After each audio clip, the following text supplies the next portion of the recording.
So Sam, today feels very different because today I'm not interviewing or just anybody, and I'm welcoming an incredible broadcaster, a media professional, and I'm sharing the chair today with a brother, a friend, and a peer.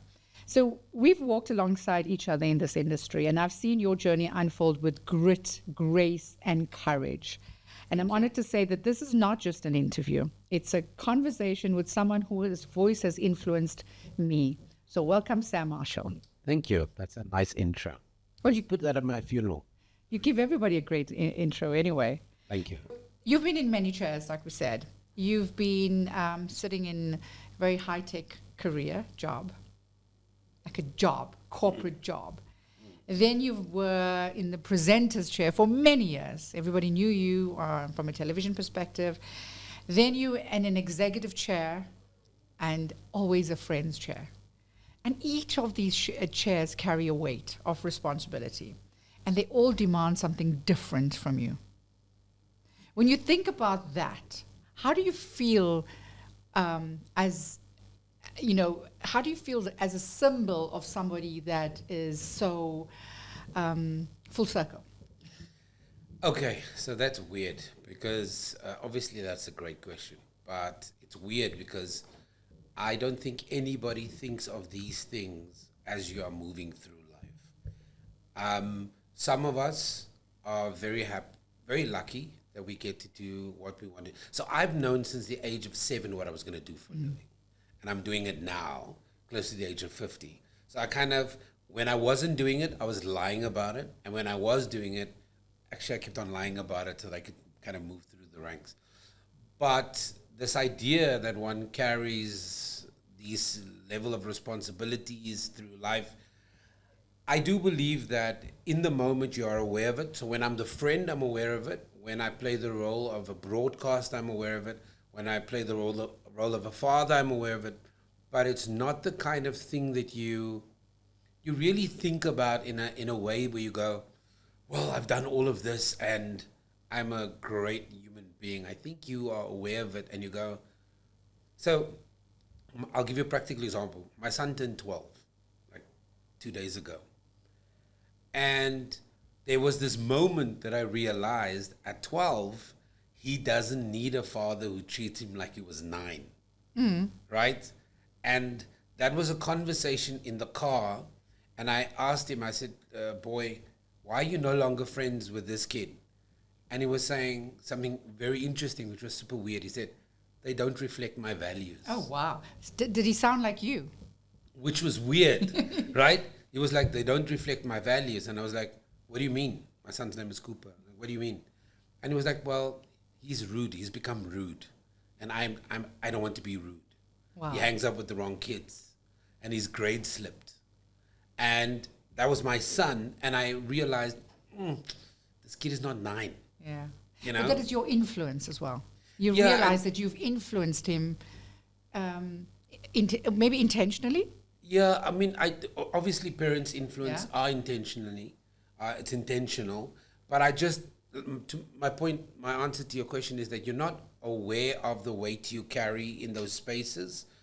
It only hits you maybe afterwards when somebody comes to you and says, like, so for example, I mentored a guy who I hired on the very first day. He went off to a job. I'm sure he's going to watch this and he knows exactly what I'm talking about. He smashed my car on the very first day of the job. And did you get upset? I got upset, but there was something in him and I did not fire him.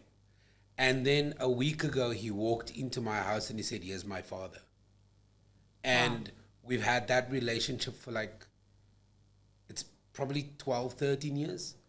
And he every time we talk now, he's at that age, he's got 2 sons, and he says, you're the dad I wish I had, because he didn't grow up with a father. So what is the most defining pivot in your journey, personally and professionally? So, look, personally, it was divorce, because nobody gets married to get divorced. I think everybody gets the first one out of the way. Maybe. Maybe. Decided. But yeah, I think that was the issue. I have been very fortunate, which is weird. I've never had to pivot my career. I've just added to my career. So when I started off a show, it was could I produce, then was could I executive produce, could I do stuff. So it's the same thing but kind of evolved. So I've never had to go and say, like, we know people that are in the industry, but then they left for 5 years to go do corporate and they ended up somewhere else and then they come back. I've never had to do that. So I'm very blessed. I've been doing the same thing, since I started my career, which is good. I've done it in different spaces. Now I do it for myself as well because I own my own platforms. But I've never, thank God, I've never had to leave. Yeah, I've been blessed actually. So I think your presence is actually what I always think defines you. Because when you walk into a room, there's an authority, a level of authority, and I think you are the calm in chaos. Oh, Have you ever thank thought you. about that? To be honest with you, I genuinely want to be that. Yeah. So I aspire to be that. I generally don't. I know, we talk about this often about being in our soft era. I am in my soft guy era. Yeah, I'm in my soft girl era. So, I literally am, and you know what it means? It means that you can't walk up to me and rile me. You can't. There's nobody that I want to fight. I have no desire to fight anybody. I have no desire to fight with people. I have no desire. If I can have a beer with someone, have a coffee with someone, have a drink with someone, engage with someone, have a laugh with someone, I'm heading that way, 100%. So in all of that, what kind of tools have you used in your entire life? And I would think it would be different when you were younger and as you got older. Like, did you have to change your mindset? You're a person of faith, I would assume that you tend to lean on that. Yeah, I'm not a Bible basher, Yeah. but I'm in church every Sunday. When I was younger, I was a brawler. I would take you on. I didn't think of where I was, who I was in front. I would grab you. I remember many Christmas dinners that went haywire because I couldn't compose myself. I remember even brawling with my older brother on Christmas Day, right? Literally with our family there. We're busy attacking each other on the couch.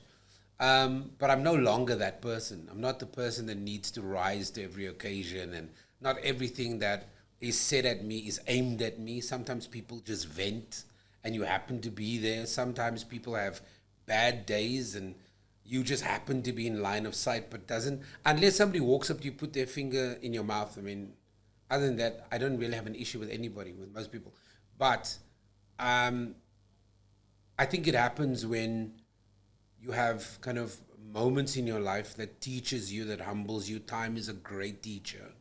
Learning, and you can't do this job. You can't interview. Like right now, I interview 35 people a week. There's not a lot of people in the world that get to speak to 35 people a week. And you enjoy doing that. I mean, I tried to do one of your shows, and it was actually quite exhausting because I had to do different topics, and I was like, how does Sam do it? And you do it with such grace. You do it with such grace. You make every one of them feel important. Thanks, because today I had a conversation with one of the heads of the Cupcake of Hope organization. They literally make thousands of cupcakes and they raise over 2.3 million rand. Before that, I had a chat to one of the heads of Resolution Circle about skills and how South Africa needs, or what South Africa needs to do to stay competitive globally. And then I ended up talking to a politician from America who's here on holidays. So you had to just keep changing. So like because I'm having these different conversations, it's very difficult to stay in a box. Now most people get to speak to the same group of people, but I don't. And you have to be very well versed on all of this, of course, and that's what you do. Yeah, or just willing to kind of go along with the journey and listen. Yeah. So your experience, of course, you come from, and I think it would have to do with all that experience that you've had. You've done Good Hope FM, Jacaranda, You've done Fine Music, you've done Cape Talk, you've done 702, and now you've also launched launched that online radio station Brand Live. Was that one? Yeah. So I went. So you've had a journey. So I actually, which is so weird. I had this idea that I want to do an online radio station. And we ran for about 2.5 years. And the whole idea was that it was going to be a brand kind of brand radio station where guys that in the industry that didn't necessarily have a voice. So whether it was actors, they would have their own show. Whether it was industry, they would have their transport industry would have their own show. I did one for the construction industry, and it was a streaming radio, And you loved it. and I loved it. And it was at 27 boxes in Melville. Yes. Yeah. And now you've, of course, taken all of that and you host the Social Impact Show. And Yes, the only show in the world, by the way. the only show in the world. In the world. And you, of course, highlight stories of change, community, leadership transformation. And now you, over the years, you've been very active in the CSI space. Yeah. Well, shared value and social Yeah, yeah. impact space, which I love. And I think that's what we Yeah. gel so much together. Did you ever think that you were going to get to this point? Because I wouldn't think that when you were 17, 18 years old, wanting to be this journalist, think that you were going to eventually become part of a CSI. Because CSI wasn't a buzzword then. No, it wasn't even a thing that people talked about. People did good, but it was undercover. And also the idea that one does not brag about the good stuff that you do. That was kind of the old way of thinking. And now we know that if you don't share with people what you do, other people will tell you a story. And when you need that trust commodity, people don't know the good you've done. And so they're quick to vilify you. And I love that because you keep encouraging me, to speak my truth, to be out there. But you do that well. Yeah, thank you for that. But I think you also encourage me to own what I do and brag about it. Yes. Often enough. But you should. You should do a lot of great stuff. Thank you. And I think I love that because you do that with a lot of your friends. You do that with a lot of people in the industry where you often share anything and everything. You invite people along the way. And I love that because, of course, it's built that reputation where Sam's your guy. How do you Thanks feel like for that when you realize that people like Sam's your guy? He will not let you down. I genuinely try not to be honest. And I genuinely try if people ask me to do things, I try and do it, and I put my reputation on the line immediately. And if I know that you're great for something, then I kind of will almost automatically kind of pull you in or ask you or try and engage you. Because I'm not a gatekeeper. I don't want to be a gatekeeper for anybody. That's not my job. I'm not a gatekeeper. So I don't, if you ask me for a detail or contact or you try for help or whatever, I think it irritates people that I'm the guy that will say, hi, this is Sam, by the way, meet this person. Yeah. Or I'll just, if I'm invited somewhere, I'll just invite everybody else who wants to come. So you've moved from being a commentator to a connector. So you link people, you link their stories, you link resources as well. And I think by the way, people don't know this, but we have a very loose Friday group, right? And that Friday group is kind of made up of you, Karen, and the other people, right? Now Lola and whatever. Carmen, Murray, Lola. And it's but there are no guys there. Why is that? I have no idea.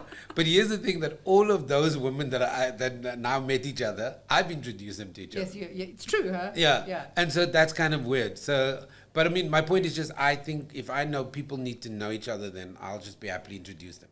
So if you had to name 3 ingredients that you believe must present for someone's voice to carry weight, what would that be for you? The 3 things that anybody, not somebody special, but anybody, first of all, just take the time to get to know yourself. Go and sit down and create a do's and don'ts, a strength analysis. What's your weakness? What's your threats? And be honest. Get to know yourself. Number 2, become comfortable with imposter syndrome. Yeah. Right? Just become comfortable. Be aware that, there are challenges, but become comfortable with imposter syndrome. And I often say it does self-sabotage us. Yeah, it does. It does. And number 3, recognize your community. Right? And your community can be the friend you've known for 15, 30 years. But I have met amazing people by just saying, do you want to go for a coffee? And it's so weird. Like, some of these people don't become your friends, but you know what is amazing? Every time you see that person, there's a big smile on your face because your last experience with them was a coffee or was a great conversation. I've had lunch with a guy. The meeting has never gone anywhere past that. We had But every time we see each other, it's like it's the greatest catch up. We're never gonna have lunch again. We're never gonna go out ever again. But that's how we connect. We connect around events. And when he's alone at an event and I'm alone at an event, we kind of bandy together and we have great conversations, and then we meet again at the next event. So I think that's kind of, and I've now heard so many people say maybe the third part of that community is curiosity. Yeah. Absolutely. So if you look back in your years, were there any times that you were derailed? This is so weird. When I was younger, I didn't know what it meant to be derailed. Mm-hmm. I didn't have a sense and an understanding of what it looks like. Now that I'm older, I've been derailed by people that I've thought have been friends, have been partners, and every experience, and I don't want to say necessarily every experience I learned from it, but every experience that I've recently had has made me and has turned me more into a warrior, more into a protector of my space, more of a protector of ideas, and making sure that yes, you can have time for everybody, but not everybody deserves your time. Absolutely, I love that. And then if you keep going, of course, you always can come back. Yeah. And you can come back with especially the friends that hold you to yourself, your truths, your honesty, and are not there just buying face. And I think that's the most important thing as well. And the thing for me is the friends that I have now, the people that I consider friends, they don't feel the need to check me. You know, I don't need friends at this age to check me. Well, to manage you. Yeah, and it's don't manage you. I have friends now that we can be cheeky together. We can laugh about things together. We can legitimately be naughty together. And when I mean naughty, be like cheeky. But what I don't want at this age is friends to check me. I don't need a checker. I just want somebody on this life journey. If you make a mistake, the friend will point it out for you. But I don't need a philosopher. I don't need any of those people. I just want to I want to be Scooby-Doo. You know how Scooby-Doo's in a van with the bulk of his friends and they go on adventures? You're giving your age away now. Yeah. But I want to be in the Scooby-Doo van. Yeah. I want to have those kind of people around me. When we see each other, we're happy to see each other. When we don't see each other, it's okay because life is busy. And then when we see each other again, we're happy to see each other. I don't want to be with somebody who if I don't call this person. I also like that. And I also don't If I don't talk to you in 2 weeks, we're no longer friends. Yeah. You know? And I also want to be speaking to people that you just, when you eventually speak to them or text them, it's like you're caught off from a month ago. Yeah. So you don't have to like, oh, how are you doing? It's like, hey. I literally have, and that's what I love about the current group of friends that I have. Yeah. Nobody's like, oh, giving me attitude because you haven't spoken to me in 6 months. No, but you're a friend's friend, and I can. I guarantee I don't that. want that. I don't have time for that anymore. So if you ever think of the legacy that you're leaving behind, what would that be? I very arrogantly told my wife, my producer passed away a couple of months ago, which really shook me because he was young. And I spoke to him literally 10 minutes before he died. And not knowing that when he didn't text me back that he was already gone. I was still saying, hey dude, what's happening? And then to get to see the vehicle that it was in and how he died, and it was horrific. So I very arrogantly told my wife after the funeral, hey, by the way, when I die, you're going to need a stadium.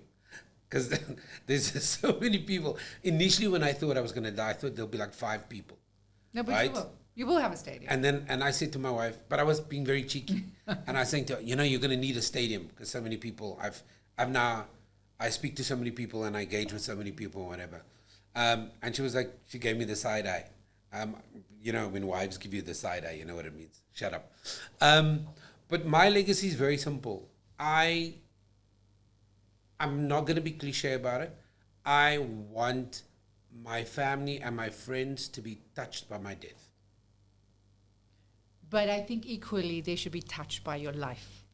Yeah, no, but because you are living your legacy. No, for sure, but life is for the living. Yeah. People look. Keanu Reeves, who I think is brilliant, said because I think it was Jimmy Kimmel or Stephen Colbert that asked him, what do you think happens to you when you die? And he says, well, I can tell you this much. The ones that love you miss you.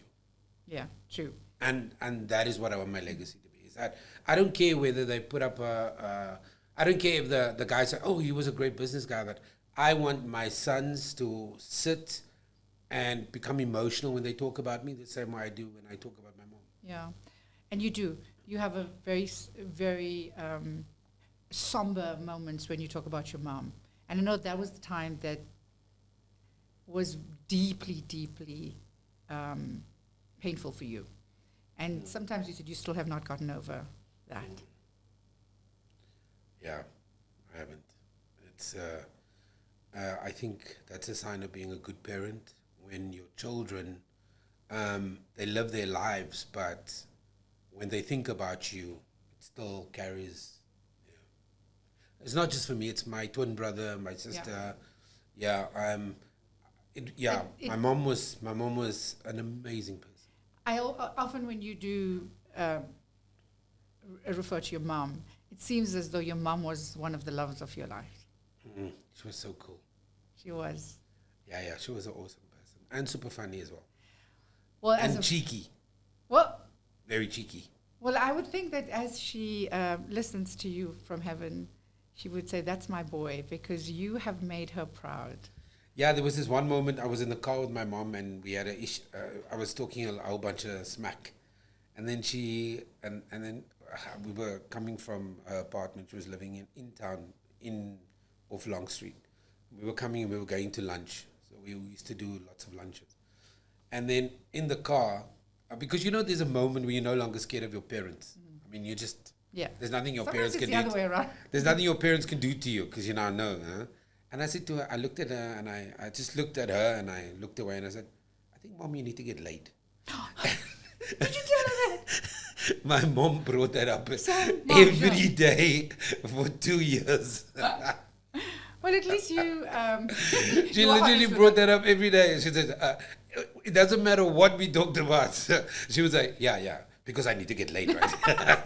But you had that great relationship with her. Yeah, no. But I was being cheeky. And I was trying my luck. And I knew she wasn't going to, backhand me. Because, colored moms still backhand, but yeah. But you know what? Again, she did a good job with you. Yeah, no, she was awesome. So, Sam, we come to a part where we do this influence equation. Yeah. And we talk about our guest's influence. And I have done your influence equation for you. As your friend, I've seen how you don't just pivot for yourself. You've created pathways for others, and that's a powerful trait of influence. So we've drafted a version of what your influence equation might be. So we've used the variables credibility plus consistency plus intentionality plus empathy plus amplification.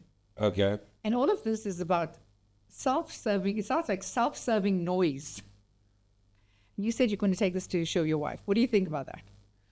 Yeah, I mean, look, are they concretized in the way that I think they are? Not really, because I think I'm still, and it's not just a me thing, it's everybody thing. I think I'm still on the path to building more credibility. But it's you authentic already, and authenticity gives you permission to be heard. Thank you. It's something that I'm still working on. The credibility thing, I think it's a challenge for everybody, because I don't think credibility is something that's permanent. I think it can be lost. So it's something that you kind of work on all the time. And but it's also like a track record. Yeah, I think... So you got it. So it's a constant. It's a constant evolution of trying to do better. But also, more importantly, credibility also for me, as you get older, ties into, can you be trusted when you say something? Do you show up when you need to? What's the level of quality? And that ties into consistency as well. And authenticity. Because then you give yourself permission to be heard. Yeah, and I think it's things that I haven't perfected yet, but yeah, you kind of move along and try and get better. So we looked at your influence equation. It is credibility, plus consistency, plus intentionality, plus empathy, plus amplification. And it sounds like a self-serving noise, but I'm allowed to say that for you because this is how I see you. Yeah. I mean, of course, from a consistency perspective, it's about you follow through. Over time, you are guaranteed that Sam Marshall will always be there, will be a man of his word. And this is what you can share with your children, with your boys. Yeah, but now explain the self-serving noise to me. Well, I'm saying it because it sounds like if you do it and if you say this, it will be self-serving. It's like I am. But can I agree with you that it is self-serving? Can I agree with you to I'm element? trying to make you sound a bit humble. No. But I want to say this. It is self-serving, and I'll explain to you why it's self-serving. It's self-serving because it actually does come to this idea that I don't want to become biblical here, but I want to be treated the way I treat people. Yes. And so it is self-serving. It is, yes, I can help. Of course. I can help. Yeah. Yes, I want to be involved, but self-serving from the perspective that, self-preservation from the perspective that, hopefully if I give you enough to see that I'm a decent human being, that from a self-serving perspective, that's what you will reflect. I often say this of a friend of mine. When people meet him, they think he's arrogant. He's not arrogant. He's knowledgeable. He's got the scars. He's done smart. the work. And so self-serving in that relationship is that I defend him in rooms where people say, but he's a bit arrogant. I'm going, no. You don't know his story. Don't mistake self-confidence for arrogance. Yeah, I get that think, too. And I think sometimes you have to defend people in spaces where they're not. And that's a true friend as well. When people are defending you in the spaces that you are Yeah. not in. And I feel that, so from a self-serving perspective is that I hope my friends do that too, or the people that know me will go and say, yeah, because it's easy in the industry for people to walk up to you and just talk rubbish about that person, and I'm I hope somebody will go, no, but that's not him. That's not my experience. I've never experienced that with him, and I hope that one or two people will at least stand up and say, oh, you know what, he's not like that. You might get that sense because of this, but actually I spend a lot of time with him.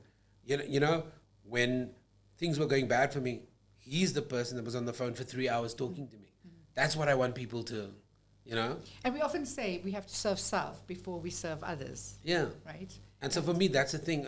So self-serving for me it is, I do want to get out what I give. And you're living it through your work as well. Yeah.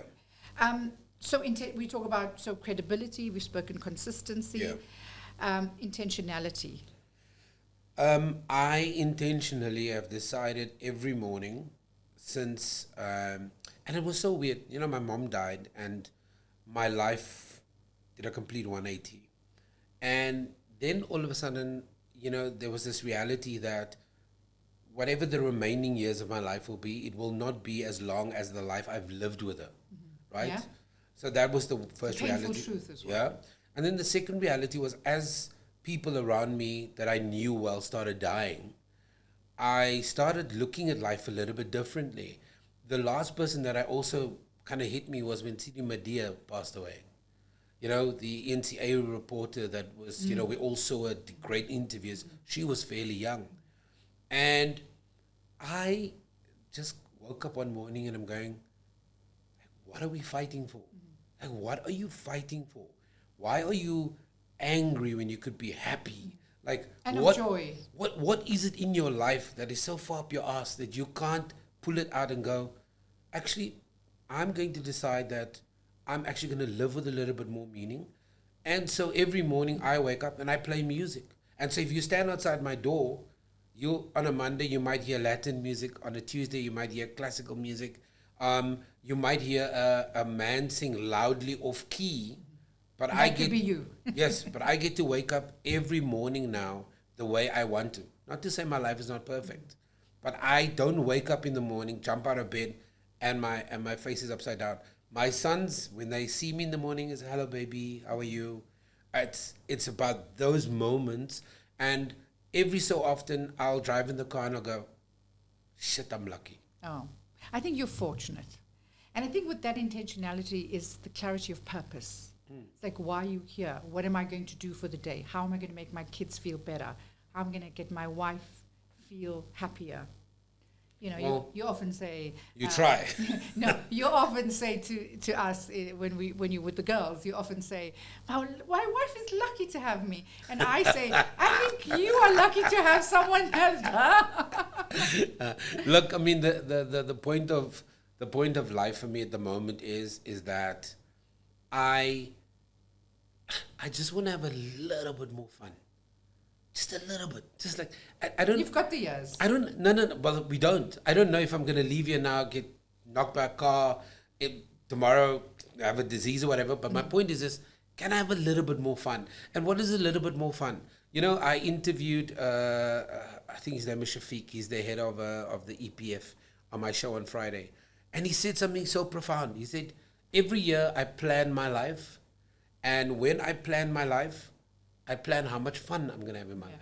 In fact, and I've never planned my year with the idea of how much fun will I have in 2025. It was all about budgets, targets. This is what we need to do. Yeah. But he allocates fun in his year. So moving from fun to empathy. Yes. Being able to see, feel, speak into the world of others, not just from your own advantage point. You are an empath. Yeah, thanks. Okay. I hear you. I think I always say that you want to be this alpha guy. When we're together on air, I always say to you, you want to be this, alpha guy, and this is how a guy should be, and this is how. And then you often, when I share some messages with you, and I'm like, oh, this guy said this, and you try to be like that big brother alpha. I got this. Sam, you're an empath. You feel. Yeah, but I think that's the new archetype for men is that, you could have many conversations. You're still old school though. I'm very traditional. Yes. So for me, but it doesn't work. Empath and old school doesn't work.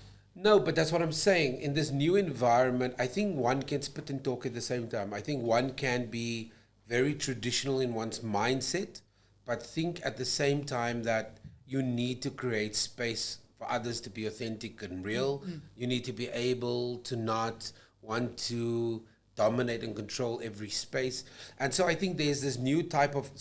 when I grew up, I didn't see my dad for weeks. My dad would go away and then he would come back and it would be normal and whatever. Currently as a father, I don't know a single man who could walk up to a group of dads and go, hey, how you guys doing? Oh man, I was just on the biggest holiday. They all go like, where are your kids? So we've done so much work on trying to kind of change the kind of dad psychology that men are now holding each other accountable. On a Saturday when I go to a soccer match, majority of the people on the sidelines are men. Mm.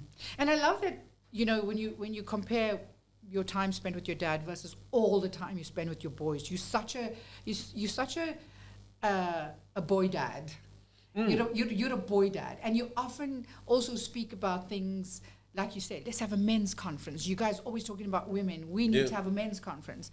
And I love that you are as much as you're an ally for women, you also equally are so want to take the guys along. You want to... So let me just say this. My eldest is a girl. Her name is Eva. Yeah. So Eva is just this amazing, super smart, young girl who in many ways are like me.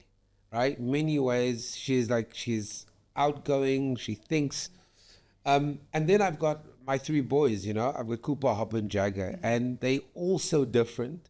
But at the same time, I legitimately, I'm a father to three amazing boys and an amazing girl. But she's the eldest. And so because in my household, I don't draw distinction between age, so I think sometimes what people will do is they'll go, I know my eldest is a girl, but the eldest boy, I'll kind of give him those privileges. My eldest daughter has the privileges. Yeah. Because she's the oldest. Yeah. So she'll get a good relationship. She'll get her first car. Yeah. She'll be the first one to get a car, not my son. Yes. Yeah. And that's her job. So you're also a girl dad. Yeah, sure. Yes. But what I have in my sons are, which is a little bit different, is that my sons are deeply emotional. My sons, Jagger's a hugger. Jagger's a hugger and a kisser. Harper is super, super playful. Yeah. And Cooper's at that phase in his life at the moment where he recognizes his father, but he's starting to seriously question things. and he has the ability to ask deep and meaningful questions. So on the amplification, I love how you want to amplify everything. Okay, you read a lot, you're well versed, you know what's going on around the world. I love that about you. We have the most amazing conversations. I love how you want to amplify other people's stories. So you heard about my documentary that went on air. The first thing you sent a voice note. Katie, we need to do a press release. Please send it to me. Send me a voice note. You want to, and that's what you do for probably 100 other people in a week.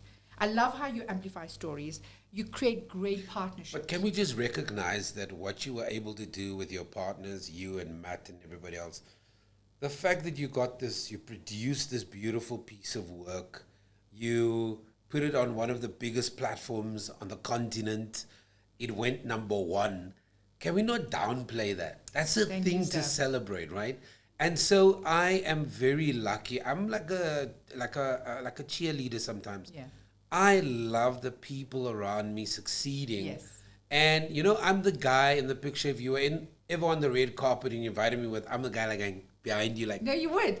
And Because you would. I love when people succeed. I think it is, because the moment you succeed, now I can come to you and Matt and go, hey, by the way, I've got a show idea. Yes. And if you're not gatekeepers, you're going to listen to my idea and go, I like that, don't like that, blah, blah, blah.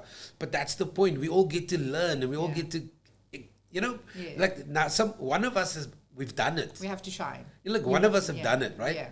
So now that you've done it, it's like you become almost like the godfather. Now we get to knock on your door. Godmother. We get to knock on the godfather's door, and we need to go and say, like, listen, how do we now open the door for everybody else behind us? Because traditionally that has been a very difficult nut to crack. And you guys did it. And do you remember what your message said as well this morning? We need to celebrate it.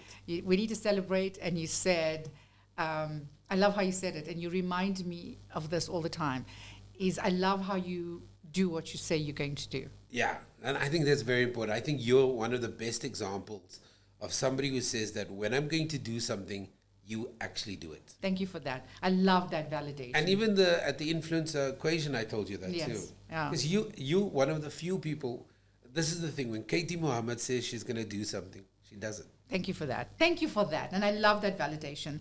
And I love how you help us multiply our voices, because that's what you do as well. So we spoke about credibility, consistency, intentionality, empathy, amplification. You didn't agree with this, right? Because this is how I think of you as No, I agree with the self-serving noise. So I just want because to... it's the minus the self-serving noise, right?